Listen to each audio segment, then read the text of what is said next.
بسم اللہ الرحمن الرحیم۔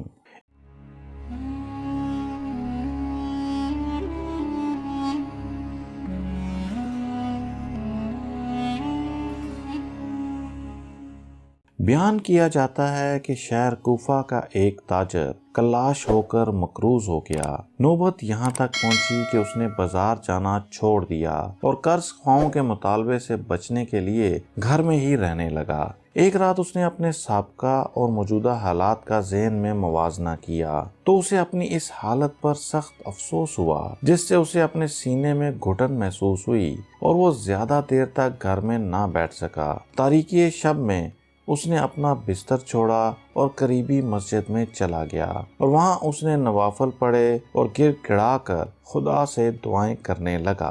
اس وقت ایک دولت مند تاجر اپنے گھر کی گہری نیند کے مزے لے رہا تھا۔ اچانک اسے خواب میں کسی کی یہ صدا سنائی دی، اس وقت ایک شخص اللہ کو پکار رہا ہے اور اس سے اپنے قرض کی ادائیگی کی درخواست کر رہا ہے، لہٰذا تم اٹھو اور اس شخص کا قرض ادا کرو۔ یہ آواز سن کر وہ تاجر اٹھا، اس نے وضو کیا اور 2 رکعت نماز پڑھی اور کہا کہ خدایا، میں دکھی انسانوں کی مدد کروں تو کیسے کروں؟ مجھے تو اس کا ٹھکانہ تک معلوم نہیں، میں بھلا کہاں جاؤں؟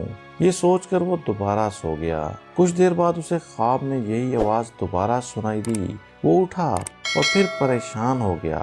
تیسری بار اسے پھر وہی آواز سنائی دی۔ تیسری آواز سن کر وہ اٹھا اور اس نے 1000 دینار ساتھ لیے اور اونٹ پر بیٹھ گیا۔ اس نے اونٹ کی مہار چھوڑ دی اور کہا کہ جس خدا نے مجھے نیند میں ایک آدمی کی مدد کا حکم دیا ہے، وہی اونٹ کو اس ٹھکانے پر لے جائے گا۔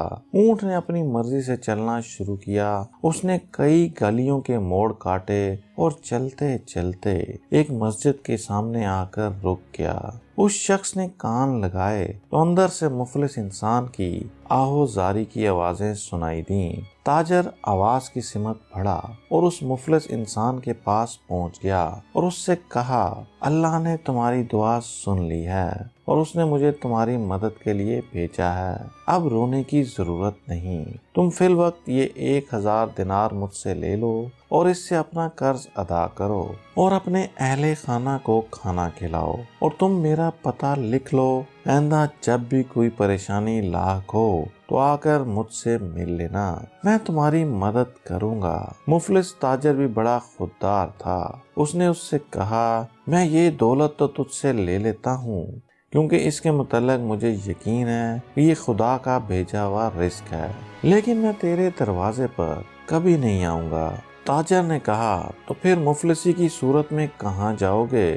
مفلس تاجر نے کہا، جس کریم نے آج کی رات تجھے یہاں بھیج کر میری حاجت پوری کی ہے، آئندہ بھی اسی کریم کے دروازے پر جاؤں گا اور اسی سے درخواست کروں گا، کیونکہ وہ بندوں پر مہربان ہے، وہ اپنے بندوں کو کبھی فراموش نہیں کرتا اور وہی اپنے بندوں کی دعاؤں کو قبول کر کے تجھ جیسے افراد کو خبرگیری کے لیے بھیجتا ہے۔